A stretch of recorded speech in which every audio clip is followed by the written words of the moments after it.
Story के starting में बताया जाता है रोमांटिक फैंटेसी नॉवल जब एक संत आसमान से गिरती है का सहायक मेन लीड ड्यूक रोजेंटा एस्ट्रेल का व्यवहार नाजुक बताया गया है। एक ऐसी सुंदरता जो आदमियों से भी बढ़कर वह नॉवल में ज्यादा नहीं दिखाई देता, कभी भी फीमेल लीड के सामने अपनी भावनाओं को जाहिर नहीं करता। आने वाले लोगों के बीच सहायक मेन लीड नायिका के रूप में कायम हो गए। एक अचानक दुर्घटना में मरने से पहले मैंने भी यही सोचा था। कोई बोलते है रोजा क्या तुम मेरे लिए बियर ला सकती हो? रोजा भागते हुए बोलती है जरूर, मुझे बस एक पल दे। हमें बताया जाता है रोजा वैरेनिक 10 साल की। लड़का बोलता है रोजा क्या तुम मेरे लिए थोड़ा पानी ला सकती हो? रोजा वहाँ से जाते हुए बोलती मैं अभी लाती हूँ। एक लड़का बोलता है मैं विश्वास नहीं कर सकता आप इतने प्रतिभाशाली हैं, अभी अपने माता पिता के बिना। कोई बोलता है उसकी उम्र में बच्चे मुमकिन दौड़ते और खेलते रहेंगे। कभी कभी जब मैं उसे देखती हूँ तो सोचती हूँ कि वह एक बूढ़ी औरत है, वास्तव में वह एक बच्चे की तरह व्यवहार नहीं करती। रोजा गिलास रखते हुए बोलती ये तो सच है, मुझे अपनी पिछली जिंदगी याद है। मेरा शरीर भले ही बच्चा हो लेकिन मैं व्यवहारिक रूप से एक वयस्क हूँ, यह सच है, कोई मजाक नहीं। एक औरत रोजा को धन्यवाद बोलती है आज की कड़ी मेहनत के लिए। वह औरत रोजा को रोटी देती है। रोजा बोलती है ठीक है, मैं हमेशा बहुत आभारी हूँ। वह औरत हंसते बोलती खैर हम हमेशा आभारी हैं। सुरक्षित घर पहुँचे।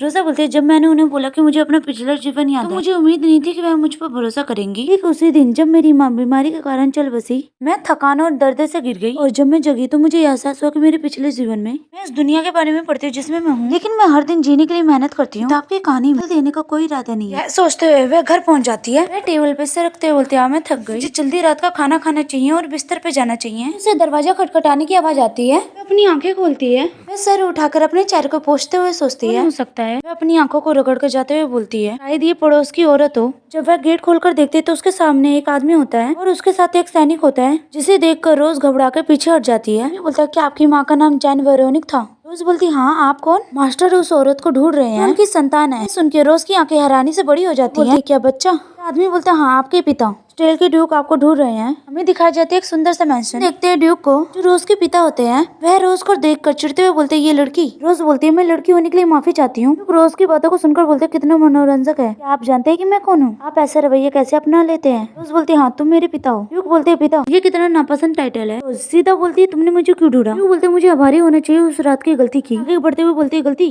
ड्यूक बोलते अगर हाल ही में मुझे न बताया गया होता मैं बांझ हूँ तो मैं तलाश न करता। मुझे लगता है कि half blood bread family line के अंत से बेहतर है। ये सब वह दूसरी तरफ देखते हुए बोल रहे होते हैं। रोज बोलती है तो क्या मैं अब यहाँ रहूं? बोलते मुझे ऐसा लगता है क्योंकि तुम मेरी आखिरी जिंदा संतान हो। सोचती आखिरी जिंदा संतान, मुझे यकीन है कि मैंने नोवेल में एक बेटे के बारे में पढ़ा था। ड्यूक बोलते हमारे परिवार में केवल वीडियो से बेटे पैदा किए हैं और मुझे भी एक आदमी उत्तराधिकारी चाहिए, इसलिए हमारे पास कोई दूसरा रास्ता नहीं है, हमें तुम्हें बेटा बनाना होगा। रोज उनकी बातें सुनकर डर गई होती है। ड्यूक बोलते अब से आपका नाम रोजेंटा एस्ट्रेल होगा, आप स्टेल के ड्यूक के रूप में रहेंगे। रोज मन में ही बोलती है क्या? रोज को अब समझ आता है रोजेंटा कोई आदमी नहीं एक औरत थी। रोज डर और घबराहट के साथ बोलती है मैं एक सामान्य लड़की हूँ, मुझे नहीं पता कैसे। ड्यूक बोलते अगर तुम एक सामान्य लड़की होती तो मेरी धमकी से रो रही होती या काँप रही होती, मुझे सीधे पिता नहीं कहते। अरे यार वो तो अंदर से रो रही है। ड्यूक बोलते एक चालाक बच्चा होना बुरी बात नहीं है, लेकिन ध्यान रखे इसका भी एक समय एक जगह होता है। हम देखते हैं 1 साल बाद रोज बिस्तर पे लेटी होती है, उसके बाल कटके होते हैं। मैं रोजेंटा को रोज बोला करूंगी। रोज बोलती है मुझे एमा के आने से पहले जग जाना चाहिए, सोते समय से पहने रखना बहुत ही दिक्कत होती है। मैं यहाँ हूँ इसलिए मुझे नोवेल के एक्टर्स को देखने में मजा आएगा।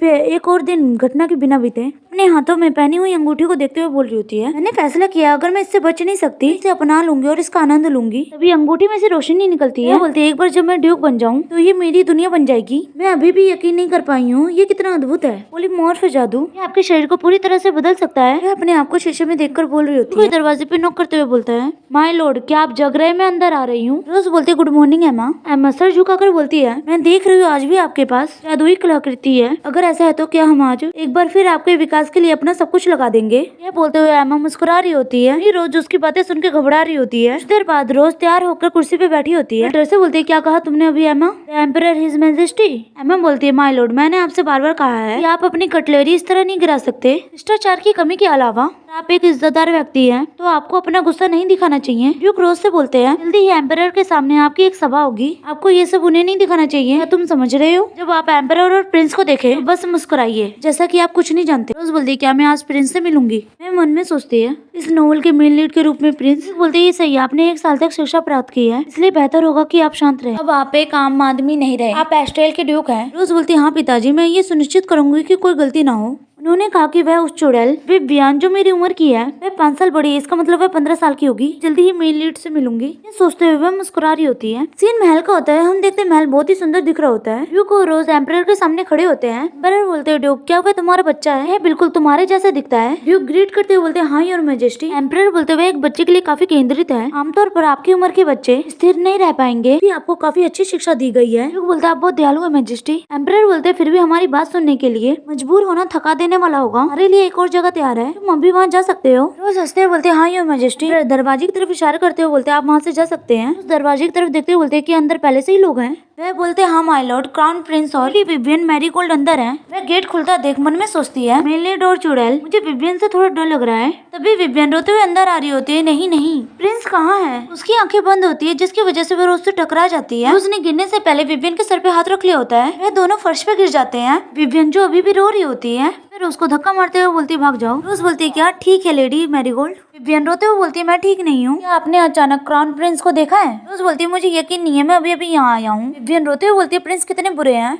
मुझे देखते ही भाग जाते हैं। विवियन जिसका चेहरा रोने की वजह से लाल हो गया होता है और उसकी नाक बह रही होती है। रोज ध्यान से विवियन को देखती है, वह उसकी तरफ हैंकी देती है। विवियन को समझ नहीं आ रहा था वह हैंकी क्यों दे रहा है। जब उसे समझ आता था वह जल्दी से अपने मुंह पर हाथ रख लेती है और जल्दी से हैंकी लेकर वहाँ से जाते हुए धन्यवाद बोलती है। फिर उसे भागता देख सोचती है शायद वह शर्मिंदा है, देखकर वह हंसने लगती है। तभी कोई बोलता है क्या ठीक है माय लॉर्ड? विवियन हंसते हुए बोलते हैं हाँ मैं ठीक हूँ। तो उस दरवाजा खोलकर कमरे के अंदर देखते हुए सोचती है यह स्पष्ट है कि ये एक बच्चे का कमरा है, हवा की वजह से पर्दे उड़ रहे होते हैं। रोज बालकनी में आके खड़ी होती है, वह फाउंटेन को देख रही होती है जो बेहद ही सुंदर दिख रहा होता है। तभी किसी की आवाज आती है जो बोल रहा होता है क्या ये सुंदर नहीं है? रोज सोचती है कौन? भी उसकी नजर पेड़ पे जाती है। पेड़ पे बैठा हुआ लड़का बोलता है मुझे बगीचे को देखने में आनंद आता है, ये दृश्य सबसे सुंदर है। लड़का सेब खाते हुए बोलता है। वह लड़का उसे देखकर मुस्कुराते हुए बोलता है क्या आप उस सांप के पुत्र हैं, स्टेल की ड्यूक?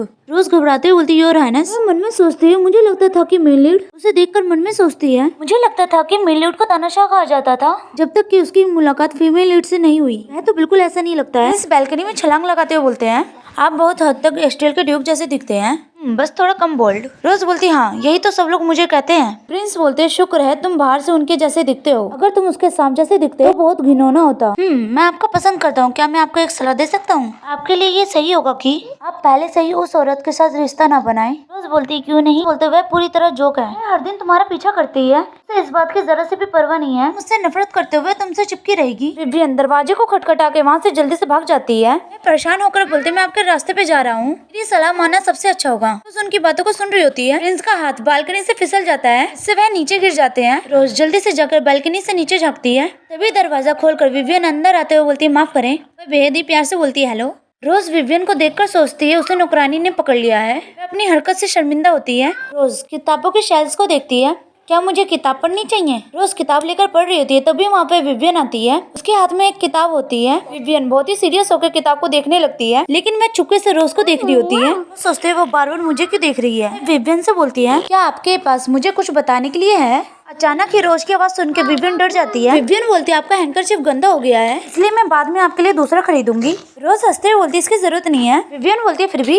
अपने हाथ पे कैलकुलेट करते हुए बोलती है मेरे पास बहुत पैसे हैं, एक नहीं तो 10 कैसे होंगे, अगर नहीं तो 100-200। यही सुन के रोज हैरान होकर हंसते हुए बोलती है नहीं ये सचमुच ठीक है।